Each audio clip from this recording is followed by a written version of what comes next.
मैं मानता हूँ कि तुम प्रिय लोगों को हितैषी बनते हुए अच्छी बातें सिखाते हो, अच्छी सलाह देते हो। इसमें तुम्हारी कोई गलती नहीं है, पर तुम्हारी दरअसल किस बात में गलती है ना, कि हर बात में सलाह देते हो। अब थोड़ा सलाह देना कम करो। जहाँ बहुत आवश्यक लगे या जहाँ तुमसे पूछा जाए वहीं पर तुम सलाह देना, क्योंकि अनावश्यक रूप से हितैषी बनकर सलाह देना भी ठीक नहीं जा रहा है। इन सारे वजहों से ना अब लोग ये समझ रहे हैं कि तुम्हें ऐसा लगता है कि तुम ज्ञानी हो और बाकियों को नहीं आता। और एक बात समझो, अगर मैं भी तुम्हें हर वक्त सलाह देता रहूं तो मैं तुमसे कितना भी प्रेम क्यों ना करूं, कभी कभी तुम्हें चिढ़ हो जाएगी मेरी इस बात पर कि साई आप दिन भर मुझे ही सुधरने कहते हो।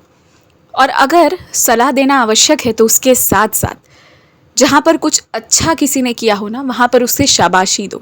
शाबाशी के साथ या तो सलाह दो, अन्यथा थोड़ा कम और आवश्यक होने पर ही सलाह दो, अब जो भी तुम्हें ठीक लगे।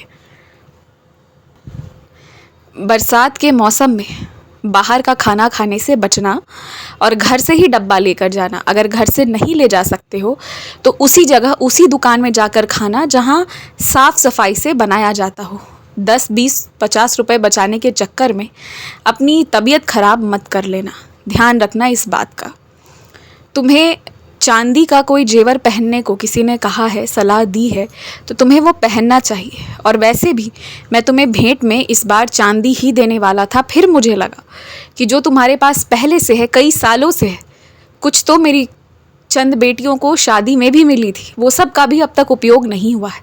तो जो पुराने वाले हैं पहले उन्हें निकाल कर पहन लो कुछ दिन, उसके बाद मैं तुम्हें नया नवेला इस साल फिर से अगस्त सितंबर के महीने में दिलवा दूंगा। इस बार जब नए कपड़े लेने जाओगे तो वही लेना जो तुम पहनोगे। तुम पारंपरिक पोशाक बहुत सारे ले रखे हो पर उसे रोज़ रोज़ नहीं पहनते हो, तो इस बार वही लेना जो रोज़ पहन पाओ। ध्यान रखना इस बात का। और घर के कपड़े बाहर के कपड़े अलग अलग होते हैं।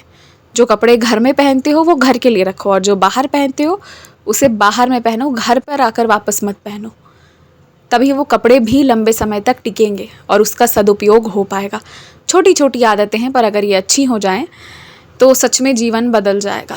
तुम्हारे कैलेंडर में पुरानी तिथि या पुराना महीना चल रहा है, उसे ठीक करो और वो जिम्मेदारी खुद अपने ऊपर लो।